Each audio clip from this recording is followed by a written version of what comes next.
जिले से एक बड़ा मामला सामने आया है, जहां शातिर बदमाश लकी साकेत को कोर्ट ने विभिन्न धाराओं के तहत दोषी पाते हुए सजा सुनाई है। आरोपी न सिर्फ घर में घुसकर मारपीट की थी, बल्कि फर्जी दस्तावेज के जरिए खुद को नाबालिग घोषित कर न्याय प्रक्रिया को गुमराह करने की भी कोशिश की। विश्वविद्यालय थाना क्षेत्र के बोदाबाग का रहने वाला लकी साकेत इंदिरानगर निवासी एक व्यक्ति के घर में जबरन घुसकर मारपीट करने का आरोप था। पुलिस ने इस मामले में एफआईआर दर्ज कर कार्यवाही शुरू की थी। चौंकाने वाला मोड़ उस समय आया जब जमानत की कार्यवाही के दौरान आरोपी ने खुद को नाबालिग साबित करने के लिए फर्जी दस्तावेज तैयार किए और कोर्ट में पेश कर अग्रिम जमानत ले ली। लेकिन जब शासकीय अधिवक्ता को संदेह हुआ तो उन्होंने न्यायालय में साक्ष्य प्रस्तुत किए। जांच में बड़ा खुलासा हुआ। तत्कालीन थाना प्रभारी आदित्य प्रताप सिंह की जांच में सामने आया कि लकी साकेत ने कक्षा 10वीं की परीक्षा कभी दी ही नहीं थी। बावजूद इसके उसने फर्जी अंक सूची बनवाकर जमानत ले ली थी। इन पुख्ता साक्ष्यों के आधार पर कोर्ट ने प्रशांत देवांगन उर्फ लकी साकेत को धोखाधड़ी, न्याय को बाधित करने और अन्य आपराधिक धाराओं के तहत दोषी करार देते हुए विभिन्न धाराओं में सजा सुनाई है। आइए सुनते हैं शासकीय अधिवक्ता ने क्या जानकारी दी है। उन्होंने कहा कि आरोपी ने न्यायालय को धोखे में रखकर जमानत ली थी। हमने समय रहते साक्ष्य प्रस्तुत किए और कोर्ट ने आरोपी को दोषी मानते हुए सजा दी है। अब बड़ा सवाल यह है कि क्या ऐसे शातिर अपराधियों पर समय रहते कड़ी निगरानी और कार्यवाही नहीं की जाएगी तो न्यायिक प्रणाली और जन सुरक्षा दोनों ही खतरे में पड़ सकते हैं।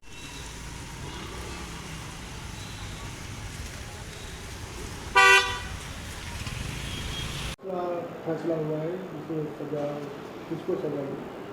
ये प्रशांत देवांगन उर्फ लकी साकेत, ये बोदाबाग का प्रमुख रूप से निवासी है।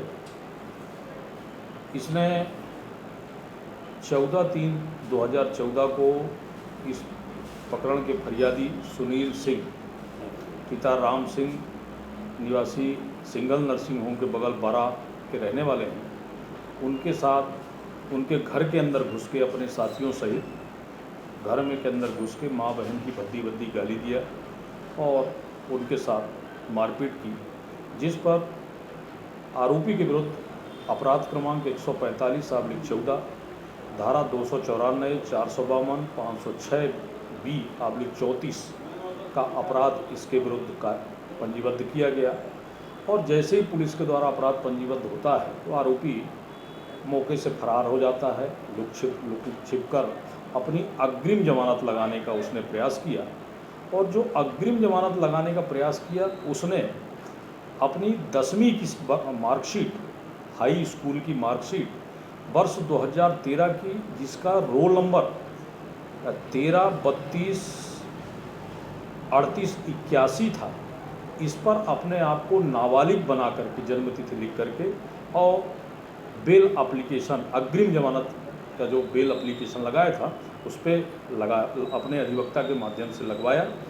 और लगवाने के उपरांत जैसे ही न्यायालय में मामला लगता है, बेल लगती है, तो माननीय सत्र न्यायाधीश के न्यायालय में ये बेल नंबर 467/14 रजिस्टर्ड होती है और यह बेल माननीय जिला एवं सत्र न्यायाधीश द्वारा सुनवाई के लिए 7म अपर सत्र न्यायाधीश के न्यायालय में इस बेल का स्थानांतरण किया जाता है। स्थानांतरण के पश्चात जब अभियोजन इस मामले पर खड़ा होता है, चूँकि प्रशांत देवांगन लगातार शहर में घूम के अपने साथियों के साथ अपराध करता रहा, इसका व्यापक आपराधिक रिकॉर्ड रहा है, अभियोजन इस मामले में माननीय न्यायालय से निवेदन करता है कि ये मार्कशीट जो इसकी लगी हुई है और इसके पूर्व भी जो अदालत में मुकदमे इसके लंबित हैं उस पर वो बालिग है।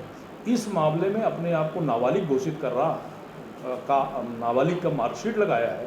इस मार्कशीट पर अभियोजन को संदेह है, तो माननीय न्यायालय चूँकि माध्यमिक शिक्षा मंडल की मार्कशीट थी तो उन्होंने उसको बेल अग्रिम जमानत का लाभ तो दिया, लेकिन अभियोजन के निवेदन पर माननीय न्यायालय ने यह भी आदेश कर दिया कि इसकी मार्कशीट की सत्यता की जाँच अनुसंधान अधिकारी करे, जिस पर थाना विश्वविद्यालय में पदस्थ आदित्य सिंह निरीक्षक के द्वारा आरोपी को माननीय न्यायालय के आदेश के पालन में अग्रिम जमानत देने के पश्चात और इसकी मार्कशीट की सत्यता की जांच करना प्रारंभ करते हैं, जिस पर यह पाया जाता है कि आरोपी कक्षा 10 की परीक्षा में कभी बैठा ही नहीं, परीक्षा दी ही नहीं।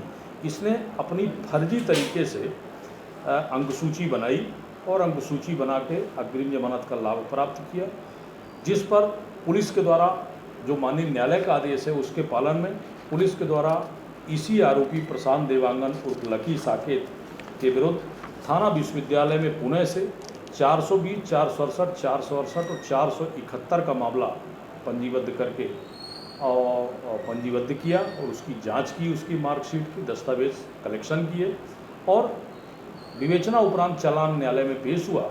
और न्यायालय में आने के पश्चात उस पर मेरे द्वारा पैरवी की गई। इस पर कुल मेरे द्वारा 11 साक्षियों के कथन माननीय न्यायालय में कराया गया है और जिस पर आरोपी को धारा 420, 467, 468, 471 सब में दंडित किया गया है। आरोपी को 420 पर 5 वर्ष की सज़ा और 1000 रुपये जुर्माना, 467 पर 7 वर्ष की सज़ा, 2000 रुपये जुर्माना, 468 में 5 वर्ष की सज़ा, 1000 रुपये जुर्माना, 471 में 7 वर्ष की सज़ा और 2000 रुपये जुर्माने से दंडित किया गया है। इस मामले का विचारण श्री संतोष कुमार तिवारी 14वें अपर सत्र न्यायाधीश के न्यायालय में किया गया था और विद्वान जज साहब ने दस्तावेजों का परिशीलन करने के पश्चात आरोपी को दोषी पाया और उसको न्यायिक परीक्षा में भेज दिया। आपको DN मिश्रा, शासकीय अधिवक्ता।